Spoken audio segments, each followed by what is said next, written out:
আসসালামু আলাইকুম। আজ আমি শেয়ার করব লাউয়ের খোসার ভর্তা। সেজন্য আমি লাউয়ের খোসা এবং লাউয়ের বুকের অংশগুলো ফেলে না দিয়ে এগুলো ভালো করে ছোট ছোট টুকরো করে কেটে ধুয়ে নিলাম। ধোয়ার পর এটা আমি সিদ্ধ করে নিলাম। সিদ্ধ করার পর এটা আমি ব্লেন্ড করে নিলাম।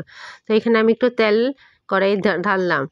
কড়াইয়ে তেল ঢালার পরে তারপরে দিলাম আমি এখানে পেঁয়াজ রসুন। এটা বেরেস্তা হয়েছে। বেরেস্তা হওয়ার পরে আমি ব্লেন্ড করা লাউয়ের খোসাগুলো আমি পাতিলে দিয়ে দিলাম।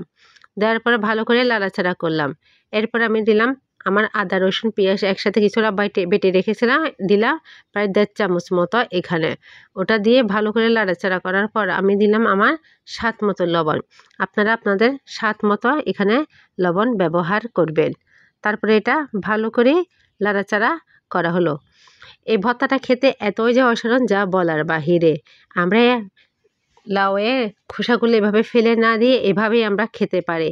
এটা খেতে খুবই মজা, ছোট বড় সকলে খেতে পছন্দ করবে। এটা গরম ভাতের সাথে খেতে খুবই ভালো লাগবে।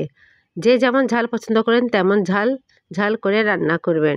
তো আমার তো বাচ্চা কাচ্চা আছে, সেজন্য আমি একটু কম ঝালেই দিলাম। সেই অনুযায়ী আমি এটা রান্না করলাম। তো দেখতেই পাচ্ছেন আমার এটা চুলায় রান্না হচ্ছে লাউয়ের খোসাটা। তারপর আমি দিলাম ছোট চামচ আধা চা চামচ হলুদের গুঁড়ি। এরপর এটা নাড়াচাড়া করার পরে আমি দিলাম এখানে চাট মশলা আমি দিলাম ছোট চামচে প্রায় 2 চামচ মতো দিলাম। ওটা দেওয়াতে আরও বেশি টেস্ট হয়েছে। এটার মানে টেস্টটাই অন্যরকম লেভেলে চলে গিয়েছে। তো এরপরে দিলাম আমি এখানে ধনিয়ার গুঁড়ি ছোট 4 চামচের 1 চামচ দিয়ে নাড়াচাড়া করলাম। নাড়াচাড়া করার পর এরপরে আমি দিলাম এখানে, দেখুন কি দিচ্ছি আমি এখানে,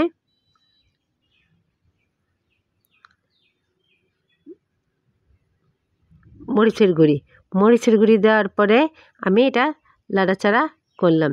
নাড়াচাড়া করার পরে আমি এখানে দিলাম ফালি করে রাখা কাঁচামরিচ দেওয়ার পরে দেখুন চুলার থেকে আস্তে আস্তে করে আমার এটা ছেড়ে আসছে। বাস হয়ে গেল আমার লাউয়ের খোসার ভর্তা। এভাবে আপনারা বাড়িতে একবার হলেও ট্রাই করবেন, খেতে খুবই মজা।